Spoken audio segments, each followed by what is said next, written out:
Alright, hello interwebs. I am Sebastian Piccione from InvestComics.com and Famous Faces and Funnies. And this is FFFIC.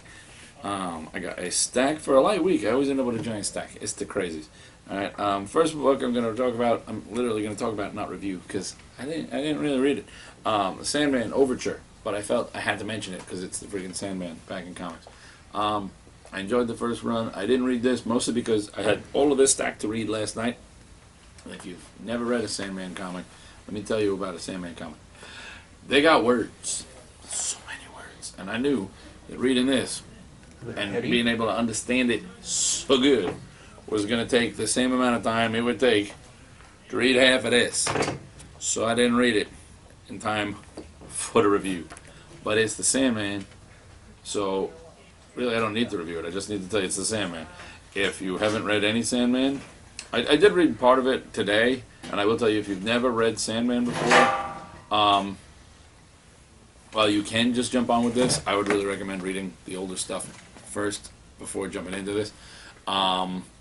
If you have read Sandman before, then you already know that it's the Sandman, and you already have your opinion evaluated of it, and you most likely love it. So here it is. It's the Sandman. It does have the Corinthian in it, and he was always my favorite because he has teeth for eyeballs, and for some reason that made me happy.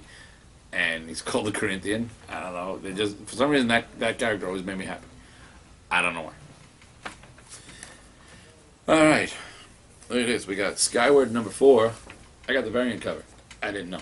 I got this Skyward #4 from Action Lab, and the Action Lab Halloween Comic Fest free comic book, which includes a Skyward story and a Fracture story, and I loved Fracture, so I was very happy to see that back. But this, it works out nice. This story takes place right before this issue, so they both go so well together. Two great tastes go well together. It involves the Rabbites, which are like, well, on the one hand, the Rabbites does sound like a really great kosher hors d'oeuvre. I mean, the Rabbites, that was good. Very dill. But at the same time, they are giant bunny warriors that don't like to be called bunnies, and they're actually quite awesome. I've been loving Fracture. I said it before. I'll say it again. I mean, not Fracture. I'm reading the bottom part. I've been loving Skyward. It's awesomes, and it's really, really good. And I like these rabbits. When I first saw them, I was like, wait, what? What's happening now? Bunny warriors? And that could have gone a lot. It could have gone a very corny and cheesy route, but it did not. So I was very happy, and it's really, really good. So check this out. The book's only up to #4, 4.5 if you count a little story. But go get that. This was interesting. I wasn't sure what exactly this was going to be. This was from Zenescope. This is No Tomorrow, #1 and 2. Basically, Death. Hi, I'm a sexy Zenescope Grim Reaper. Yeah, you are. Yeah, you are. She's gone rogue, which does not mean that she's put a stripe in her hair and can absorb powers. What it does mean is she's just kind of killing for, we're not sure what her reason is, but she's just kind of off. And basically this one guy gets away from her and she's kind of pissed. So she tells him, look, I'm going to just kill you. Say goodbye to everyone you know. No, you know what? Scratch that. I'm going to kill everyone you know. So you don't need to say goodbye. Don't worry about it. They're going to die too. He's like, what? And it gets kind of the tragic. So yeah, it's imagine if, forget you're not a superhero, there's no powers, there's no whatever, just death is pissed at you. And she also, aside from being pissed at you, she has this whole global agenda thing, but really it's the pissed at you part that stands out. And it was pretty good. Robin Hood Wanted #5, also from Zenescope. I've said it before that I like the Robin Hood stories, and I still do. And this ends this series nicely, but leaves it perfectly placed for there's going to be more with this, because she is not in a closure place. She pops back and forth between Earth and Sherwood, but oh my god, a lot of characters. There's like Game of Thrones-esque on the death chart here. There's some people dying, so I'm sad for a couple people. I'm nervous for a few other people, and I want the next one. So get on that Zenescope. Over at Dynamite, George R. R. Martin's Game of Thrones. Yeah, I forget how far back. Every time one of these comes out, I forget how far back it is based on, we got all the books that are out, how far the TV show is. To go back to, wow, we're still way the hell back there. But this was really good, and this has actually has some of the parts that my wife and I were just discussing in the book, in the books, and by which I mean my wife had just come up with some newest theory and had this theory not confirmed, but we'll say supported by other people who believe the same theory on this. So she was talking about a scene, and this scene was in here, and I was like, wow, this is fresh in my mind. I haven't read this, I haven't read the first book in forever. Oh, that's because Angie was talking about it. So yeah, this is good. It's Game of Thrones. You love it or you don't. So if you love it, go get this. Or get these they put these in hardcovers. They're gorgeous. They're gorgeous. Shadow Year One. I love this book. This is one of the best Shadow books they've got going. Who's writing it? It's Matt Wagner writing it. That makes sense. It's such a good story. But this Wilfredo Torres art is gorgeous. I don't know who Wilfredo Torres is. Put him on like a million things. Put him on anything you can get him to work on. Dynamite, put him on that. DC, Marvel, grab this guy, make him do something. Image, give him his own thing, let him do stuff. Who am I kidding? None of those people who make these decisions watch my show. So, I don't know. You like to delude yourself. Somebody, tell somebody who knows somebody who might meet somebody to leave a birdie with a note on it in a window to somebody important, because this guy's good. So this is really, really good. Itty Bitty Hellboy, number 3 of 5. The only downside to this is that it's an of 5. There will be a distinct and definite end to this. But it was so good. And it's Itty Bitty Hellboy, Hellboy in hell, boy. So they go to hell. And Liz loves it because there's fire. And Baba Yaga's making things big. And it's just awesome. And it's all little Hellboys. Little tiny Hellboys. There's a bunch of them that's kind of flying around. And it's awesome. And awesome. And fan art. So it's awesome. There's an upside down comic. Oh, yeah. That's a nice segue. We go from Dark Horse's Itty Bitty Hellboy to Amigos Arcane Secrets, number 2. There's only one issue left of this. That makes me sad, too. Elvis, the Helioglobus, is like my new favorite thing in ever.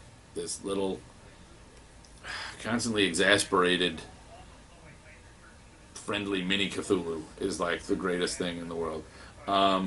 This whole book is fun.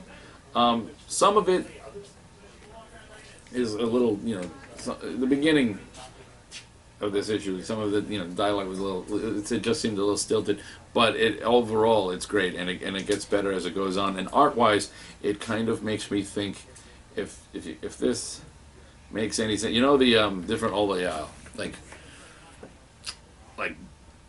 Rocky and Bullwinkle cartoons and that style. It's kind of like that style with Cthulhu, and even the humor and the storyline. All that's missing is it needs a narrator in the Rocky and Bullwinkle. The effect on Bullwinkle was negligible. It didn't bother me much either. It needs that kind of narrator voice, and then you've got the whole thing. It's basically that kind of, and I love it because who wouldn't? This book, I didn't even remember ordering the first one, and I bought it, and I was like, what the hell is this? And I read it, and I liked it. But this book, Super, from Unlikely Heroes Studios, Super number 2, this is great stuff. Who writes this? Let's take a look. Zachary Dolan apparently does the writing and the pencils, although he listed as pencils and writing. So apparently he draws stuff and then just makes up a story. I don't know why it's in that order, but he's the artist writer. And then Tara Capel is the ink and pencil assist, and Everardo Orozco does colors. Lori Foster does some more inks. I guess the main inks, and then Tara Capel's the ink and pencil assist. Blah blah blah. Justin Pyatt also does the writing and lettering. So okay, there's a writing team of Justin Pyatt and Dolan. But sorry, he's pushed down in. There's a lot of people apparently, but suffice it to say, story is really good, and the art is just gorgeous.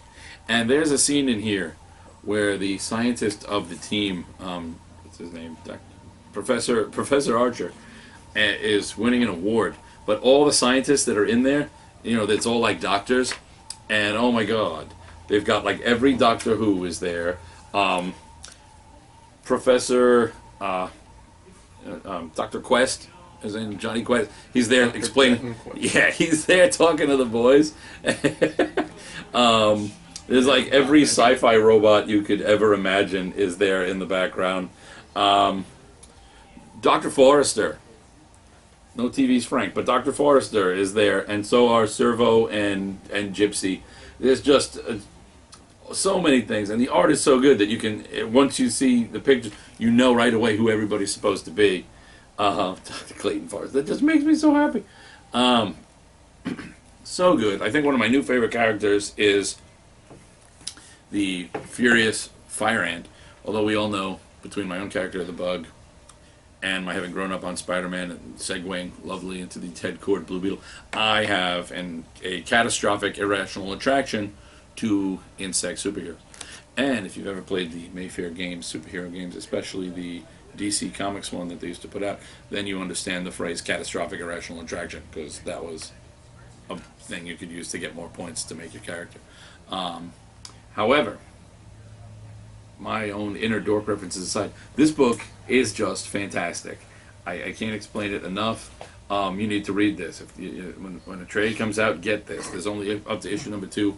Go tell your store, get this. Say you want Unlikely Heroes Studios Super 1 and 2, and get on the list for that, because they really are unlikely heroes, both the company, the characters, everything. But this book is just great, and it's gorgeous, and I'm so in love with this. Scarlet Spider number 23 makes me sad because we're building up to the end, and Kane does great eventually against Craven. However, it's a win and a loss for both sides. We'll call it that. The art is great. I like Baldion. I like him. But it's one of those where I don't understand. Like, people get mad at the characters sometimes. Like, supporting cast will be like, oh, you've done enough. It's like, really? He actually did the best he could, and he saved, the majority of you. And he's only even doing any of this crap because you guys told him to be a hero, and that he could be a hero, and that you needed a hero. So what the hell are you mad at him for? And I get that people get irrational and worked up under stressful situations like this, but nonetheless, it really just seems like, and everything goes la la la, and then you get mad at somebody. Makes me mad. Saga number 15. It's Saga. It's awesome. It's gorgeous. The Will can't catch a break, like, at all. It's every issue ends with every other issue seems to end with something bad happening in the Will's world. It's like, oh, here's my spider girlfriend. Oh, hey, my cat is in space. Oh, I'm in trouble now. There's just every so many issues. It's like, oh, and meanwhile the universe stopped to kick the Will in the teeth today. Oh, what was that for? It's like he's his own, since he is a bounty hunter of sorts, this makes him, he's like, what if Han Solo was Boba Fett? It's basically what he is. He's out there, the best there is in the bounty hunting business, but with the shittiest luck in the universe. He is, what if Han Solo was his own Boba Fett? And if Chewbacca was a cat that said lying instead of a Wookiee that said, which... I guess I'd take lying versus on a regular basis. That'd be awesome, though, because Han Solo would not do well with a lying cat. No, I'm not smuggling it. Lying. Look, I was just about to come to you with the money. Lying. Shut up. It'd be awesome. The Fox from Red Circle. That's Archie. Is so good. Look at this guy. Look, that's like Madam Satan or Lady Satan, her secret identity of Lucy Fur, which was actually my friend's cat, by the way. was Lucifer. But it's plot and line art by Dan Haspiel and script by Mark Waid. Mark Waid does get a dig in on the Man of Steel movie that we all know from the internet, how he was not a huge fan of. I love it. But the art is great, the story is great. This is by far the best of the revamped Red Circle characters. It's just really well done. But yeah, there's a point where he has to try and stop this Madam Satan lady, and he grabs her in a headlock and snaps her neck. And he says, "I learned this move from a superhero movie." He says, "He goes, they really don't make those things for kids anymore, do they?" And that's just funny to me because it is. She gets back up because she's Madam Satan, so snapping her neck is not necessarily. Yeah, see, he breaks her neck, crack. Learn that move from a superhero movie. Man, they don't make any. They don't make any of that stuff for kids anymore, do they? And it's just, and then she's like back. Says, "You cannot kill what cannot die," because sometimes that happens. But it was really, really good. Check that out. If I had to pick a favorite single issue from the entirety of the New 52,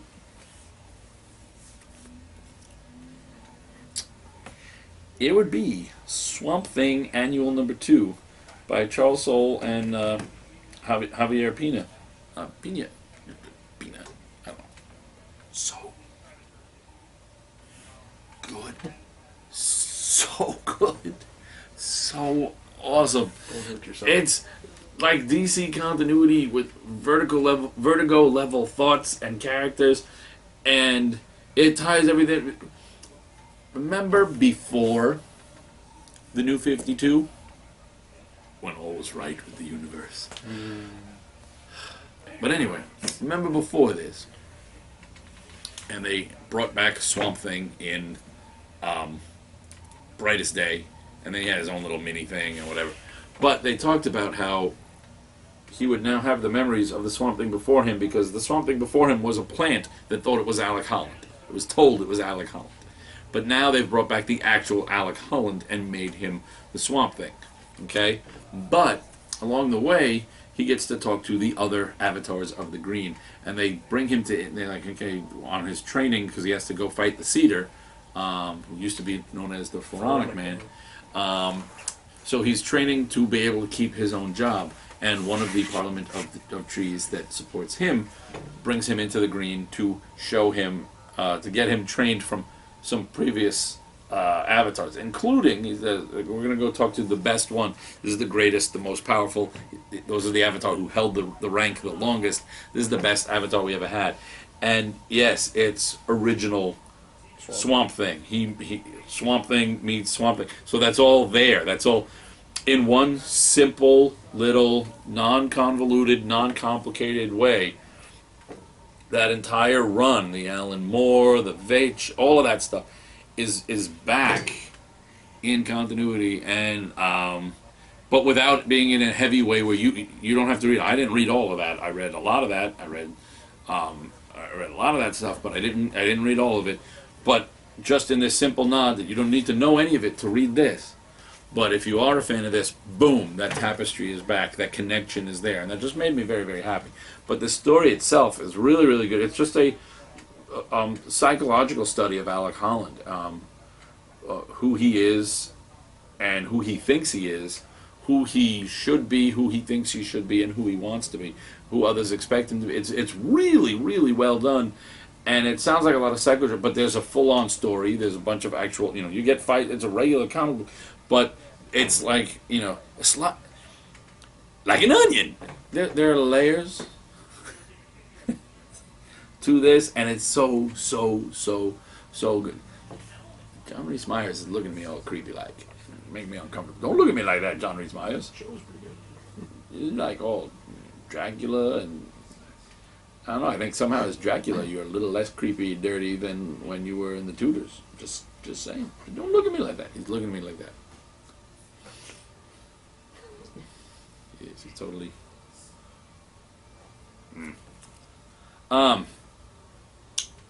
But it happens. But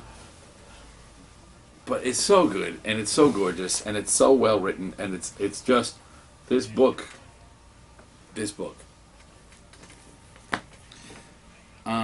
Infinity Part 5 of 6 is okay. It has some moments that I really like, a lot of which simply involve who's drawing this? Is it Opinia and Weaver. They draw a great Hulk, a really great Hulk. But I'm not necessarily feeling the whole thing. Guardians of the Galaxy continues to be awesome. And what could make awesome awesomer? Heading Francesco Francavilla. So it's gorgeous, stylized awesome. Rocket Raccoon is awesome. Groot is awesome. Everybody's awesome. This whole book is awesome. This book even made me less, let's say, less apprehensive, less really about the whole addition of Angela into the Marvel Universe. Lights Out. Green Lantern Annual number 2 was good, not great, but that's what I felt about this whole crossover. Did leave me with a little hope that while I'm loving Charles Soule's Red Lanterns with Guy Gardner in it, in my head, no matter what Guy says, Guy will always be a Green Lantern. So eventually I'd like to think he'll get back there. This gives hope that, they're not giving up on him, and that, while it makes great story, they'll keep him a Red Lantern. Eventually when it makes great story, they'll make him a Green Lantern. And I'm good with that. He doesn't need to be one right now because I'm liking this book and I'm liking the Red Lantern and the direction. But this gives me hope that there's still there's still some green in Guy's future. I'm confused. Apparently, whenever they need him to be, Guy Gardner is the Green Lantern who at one point is best friends with every other Green Lantern as needed to be. Because despite the fact that he and Hal are always at each other's throats, there were a while where they considered each other friends. Yeah, no, really good friends. All right, he and Nort were like the ultimate team up. A Guy and his Nort. He and Kyle were honor guard lanterns, and they worked together like buddy stories and and whatever. He and Kilowog, of course, have been BFFs through many a year. But now, while everybody thinks John Stewart is dead for they only think it for like 6 pages. But while they think he's dead, Guy's pissed because you let my best friend die. I'm like, wait. He's like he's like a junior high school girl where everybody is his BFF. Apparently, you're my BFF and you're my BFF and you're my BFF and you're my BFF. You're all my BFFs. So I was like, wait, what? But ultimate story wise, How much of Core did you actually read? no, I remember all of that. But that's what I'm saying is they've made him. I read Green Lantern Corps when they were BFFs, but at each point, it's like for every year, Guy picks a different Green Lantern to be BFFs with, and then it's like, well, what else? But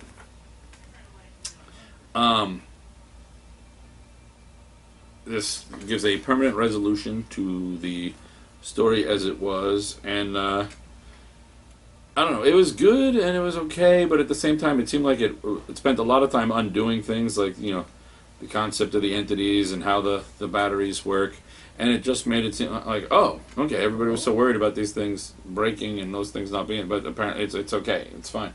So I'm not sure what the weight was, but whatever. If you've been liking it, a lot of people have. Don't get me wrong. If you like it, it's good. I mostly read it for Guy's part, and that was okay. Forever Evil Argus was interesting, and had a lost opportunity. I love Sterling Gates, but I think there's a lost opportunity when you've got somebody fighting Deathstroke, and he's like, you've got Steve Trevor fighting Deathstroke, and Deathstroke says, okay, Copperhead, but you just pin him. Me and Steve go way back. The killing stroke is mine. And it seems like a perfectly lost opportunity to say the death stroke is mine and explain justify beyond a shadow of a doubt the name. But no, they went with Killing Stroke, which, yeah, I don't know. Just sounds like a graphic novel set in the future in which the Joker finally has an aneurysm and dies. It's the Killing Stroke. You just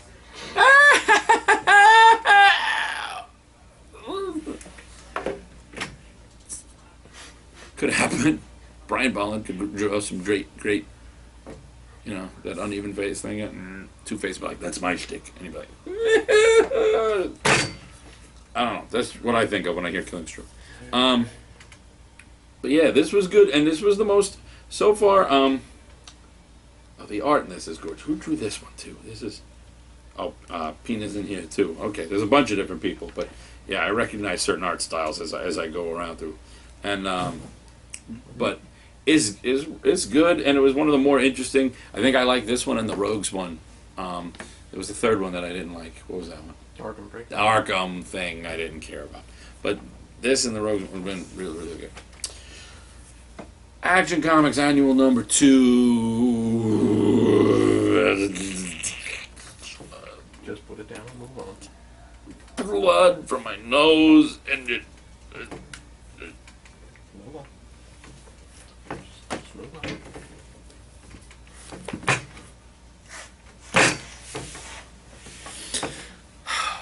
That's my review. Ultimate Comics Cataclysm. I, at this point, am just rooting for Galactus to eat this whole thing universe. Except Miles. Except Miles. Let that guy go. Actually, I'm sad about some of it. I don't want anybody from the Ultimate Spider-Man to be ingested. I don't want any of the old Peter supporting cast, but really, I don't want this new Ultimate Cloak and Dagger. I want them to be okay. I want Miles to be okay. I want Miles' little friend to be okay. I want, you know, there's this whole little corner of the world that makes me go, oh. But basically, it's just, dude, this is, Marvel likes to do those crossovers where it's like, here's an event, and here's the 6, you know, we've got Cataclysm Avengers, we've got Cataclysm Ultimates, Cataclysm Spider-Man, Cataclysm X-Men, Cataclysm Ultimate Comics, Cataclysm. There's a lot of just give me one big story. And plus, there was, what was the thing before this that I thought was going to turn into this, but didn't? And the Hunger, and then the Hunger leads to the Cataclysm, and the Cataclysm's got like 4 offshoot Cataclysm. Galactus, get on it, man. Just eat something. Plus, he eats world. How's he going to eat a whole universe? That's going to, if he comes back to our universe, he's going to be a huge fucking Galactus. How do you stop that? Beyond, yeah, he's going to be like a Dave Lampe took us. And that, you can't come, there's no coming back from that. Superior Spider-Man number 20 was good. I continue to, man, I am now upset because, for a different reason than I'd been upset. I'd been upset with the whole loss of Peter. However, if Peter ever does come back, Doc Ock has left his life in such a shambles that to the superhero community, Peter will be able to, look, it was Doc Ock, and they'll understand that kind of shit. They may not be thrilled, but they'll understand that. Oh yeah, well, it's okay. We've all been Skrulls. You've been Doc Ock. That's fine. But he can't go telling his, Peter Parker can't let the world know, oh no, Doc Ock's been in me. So the whole Peter Parker-ness is getting left, right, and that's, Doc Ock didn't defeat Spider-Man. Doc Ock, Peter Parker over. That's craziness. Superior Spider-Man, Team Up, Arms of the Octopus, Part 3 of 3. This was good. I liked this. I liked the art in this. I liked the brief little flash of Doc Ock thinking about how he could go back and become, what if he could go back in time and put, so that Doc Ock was always the hero and, get him on the right path and he could have credit for everything. But ultimately he doesn't. But there's a touch of of nobility bestowed upon Doc Ock in this series that just worked really well. X-Men Battle of the Atom number 10. I have loved this through and through. This issue was a bit messier insofar as it changes art like every couple of seconds. And it was still good. I still really like it, but it, like so many Marvel events, I feel that it ends on a lesser note than it began and ran, but not. It doesn't fizzle like so many of them did. It was still good. It just wasn't. The last issue was not. I felt it was not as great as everything else, but it was still good. I like it. They kill a handful of people, but nobody from our timeline, so you don't have to get too worried. They did kill. Oh, they killed. I'm a spoiler. They killed the future Colossus and his mustache, and I don't know if I'm ever recovering from that. And then there's some splits. There's some schisms within schisms, because people have to ship sides from which. Are you on Team Cyclops or Team Wolverine? And why are there not shirts like that? Team Logan, Team Wolverine. Damian, son of Batman, was a mess. I love Damian. None of this worked. Nightwing Annual #1 was really good. Although I don't understand Batgirl's original outfit, I don't understand how you can have a father who is a detective and makes commissioner and doesn't recognize you in the flimsiest of masks with just your hair out and everything. Just as I also don't understand how people who she's met a million times in the police department don't recognize her when she's basically wearing a ski mask and hoodie with her hair out, because she's still in her I'm not Batgirl anymore phase because of the whole Batgirl Wanted storyline. But it's Barbara and Dick, and it's really, really good. And it adds so much while fixing so little to the will they, won't they, should they, shouldn't they couple status of the two of them, and I just love it. Aquaman Annual #1, also so good. Ostrander wrote this, and Ostrander is John Ostrander, so really no wrong can come with that. But also in the new 52, John Ostrander is a big fan of the others, and I love the others. So I get Prisoner of War in here, and I'm so happy because I love this character, and it was really, really well done. And Morgana Le Fay, gorgeous to look at, really good to read, great story, all works in and of itself, so you don't need to worry too much. And then from pre-New 52, we'll end with a trade. I grabbed this because I loved this miniseries when it was out. It's Deadshot. Again, Ostrander. See, I had them completely on accident. I didn't plan that, but I'm gonna say I did. So I totally planned this. But you get John Ostrander, Kim Yale, and Luke McDonald. This was such a good little miniseries. It's Deadshot and it's Batman. So really, what else do you need to know?